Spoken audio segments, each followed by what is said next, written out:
Hello and welcome to Gadget Guide USA. Thanks for watching my how to fix the Swagtron Swagger 5 from not charging issue.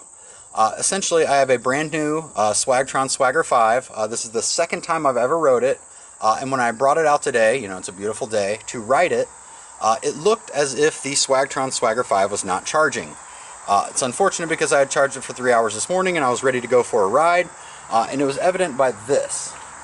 And here's why I thought it was not charging properly. As I turned it on, instead of getting a full battery indicator, I got a single blinking bar, which signifies the battery is dead. After a few seconds, it fixes itself and goes to 3 bars, but then when I try to press on the throttle, pressing on the throttle here, nothing is going. It turns out the problem is not, in fact, the battery. As you can see here, the battery is fully charged, but that first blinking battery warning made me think it wasn't charging. As it turns out, it's actually an issue with the brake. So we're going to go ahead and show that to you. You can actually see here how that button is sticking out. So basically, when the brake is pushed, this button's supposed to be pushed down.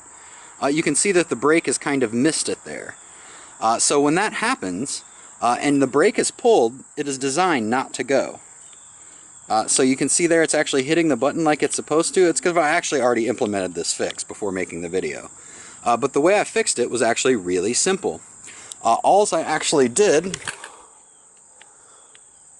was grab a pair of pliers and tighten this down.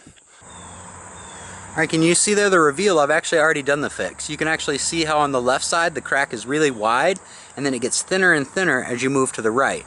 It's because I grabbed a pair of pliers and actually pinched it down. Once I pinched it down, it actually hits that button every single time. Here is the pair of pliers I used. You can see that it's kind of large compared to a regular set of pliers, but at the same time, the larger the pliers, the more force you can have. So basically I just lined it up perfectly like this. I put something in between here to make sure that my paint didn't get marred, like so, and then just grabbed it and squeezed it down.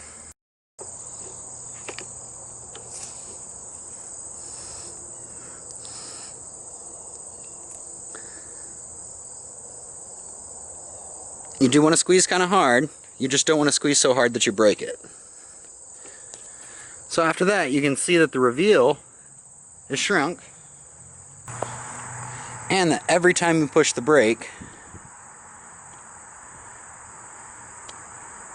that button is pushed down like it's supposed to. So that was a pretty simple fix. Luckily, this one doesn't have to go back for warranty service. It is brand new. It's kind of a bummer to have to even get a pair of pliers for a brand new device, but at the same time, I really enjoyed the scooter the first ride and I didn't want to send it back. I only have about a month left of nice weather, so I determined that a simple fix and grabbing a pair of pliers was far easier than getting a prepaid label, sending it back, and doing all the warranty service for Swagtron.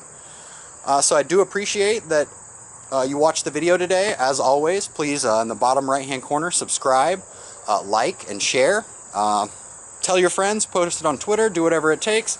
But at the same time, there is a very easy fix to ensure the Swagtron Swagger 5 works. If you think it's not charging, the problem might be the brake.